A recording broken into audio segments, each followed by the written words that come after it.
Edward has been searching for someone, anyone, in Los Angeles who can play him in a game of cribbage. If you happen to play, please meet him in the lobby after the show. Edward Dalmas.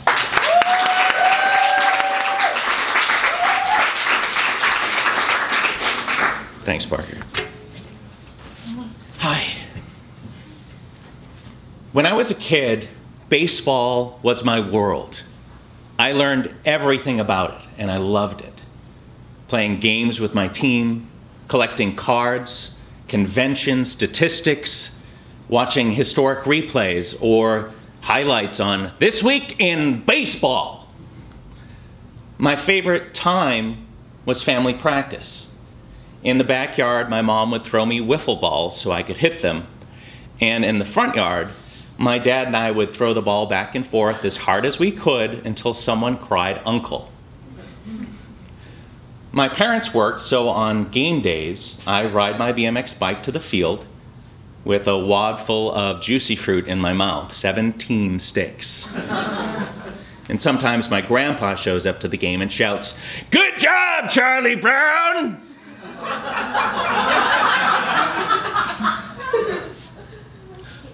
I actually had some talent for it. My dream was to have my parents sit behind the first base dugout at Fenway Park and hear, "And now, introducing number 12, the third baseman of the Boston Red Sox, Edward Dalmas."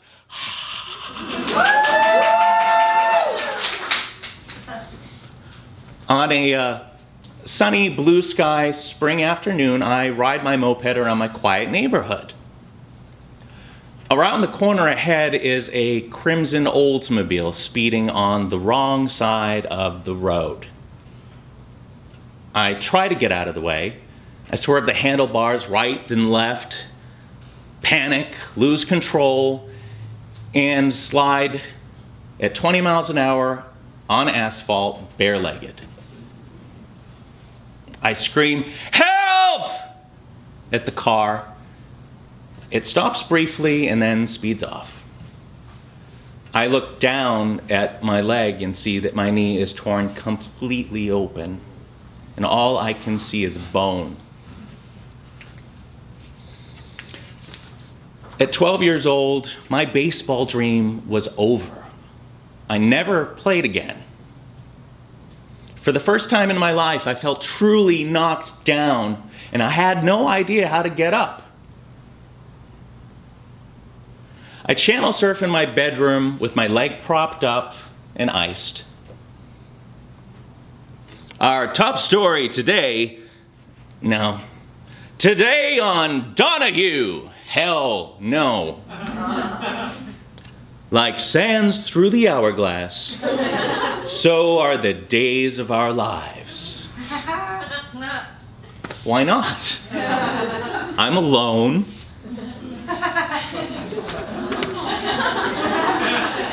I don't know what to expect. Soap operas are girl things, whatever that means.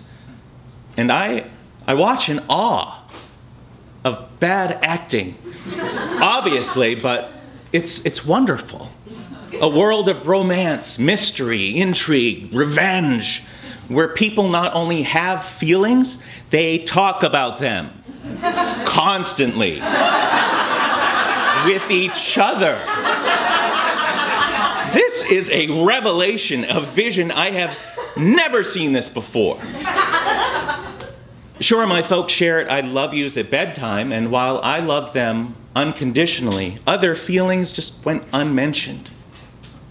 In our family, it was apparently better to be seen than heard, especially at restaurants. Dad talked to everyone around him, but not us. The only real people I knew who talked about feelings were school bullies. At recess, classmates throw rocks at my head, body slam me into lockers, make fun of me, spit on me. And the after-school special, my favorite. "Hey, faggot! Yeah, you sissy, come here! Get on your knees, gay boy, apologize." 3 of them. all bigger. They're always bigger. And I'm a small, pudgy 13-year-old. Apologize for what? I can feel everyone watching. For being such a fucking faggot.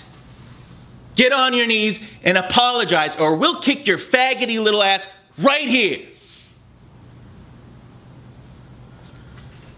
I looked down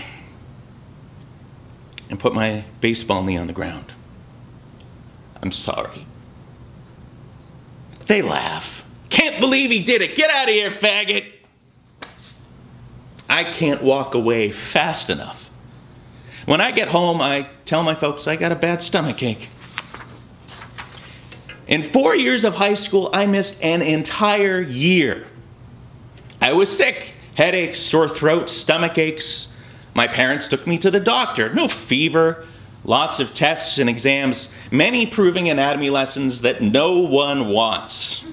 But I endured it because I needed that doctor's note to not go to school.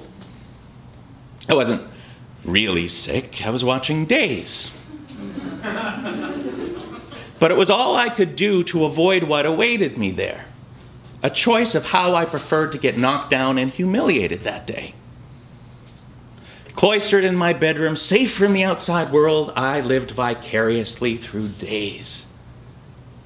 Bo, if you love Hope, just tell her. Just tell her that you're trying to protect her from the Salem Stranglers. She'll understand. Tell her. At college, I realized I don't have to go to class. I don't have to get a note. I don't have to act sick. I can stay in my room and do whatever I want. But there are more bullies. I must be a target. Name-calling, intimidation. Someone even hung a huge sign painted on bed sheets that read DM sucks right outside my dorm window. He apparently didn't know how to spell the name of my favorite band, Depeche Mode. I still had no answer for how to deal with being pushed around. Knocked down again, I failed out. Twice. And once out of community college, which is really hard to do. I moved back home, defeated, and lost. In doing so, my new coping mechanism was to become a fierce overthinker, protecting my heart with my mind. Philosophy, history, law, psychology. But I can't fool everyone. My girlfriend's 3-year-old daughter calls me Tender Heart. She named me after a Care Bear. At her pole dancing studio, my girlfriend and I dance together. Her daughter and I play tag. Can't catch me! She runs after me all excited. I let her catch up, jump about a moment before she's about to tag me, and land all wrong. My baseball knee collapses again.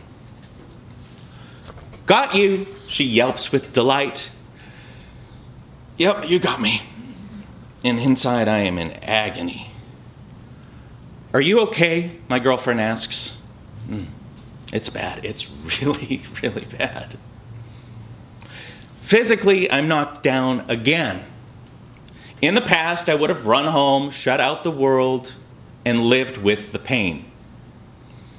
But it's different now. I have my girl, and I imagined a world where I'd never be able to dance with her again, or run and play with her kids. I knew what I had to do. I needed to pick myself up off that studio floor, and I needed to not only get up, I needed to stay up. So I got reconstructive knee surgery. The operation was a success until I landed in emergency surgery at Cedars with a staph infection. The antibiotic to counter it, vancomycin, is so powerful that it must be administered directly into the heart. If it goes through your veins, they collapse and you die. How appropriate. a medicine going directly into my heart. For 12 weeks, 6 hours a day, I administered the IV myself, at home, but not alone. My heart is what needed healing all along. The little boy inside me who loved baseball, who had feelings to share, but no one to share them with. For so long that he even forgot how to share them with himself. Every time you're knocked down is an opportunity to get up. It is not too late. I don't know whether my girl and I will ever dance again the way we did before. My knee is still recovering. But I do know in life there is always the possibility of being knocked down. But now I know how to get up and stay up. Thank you.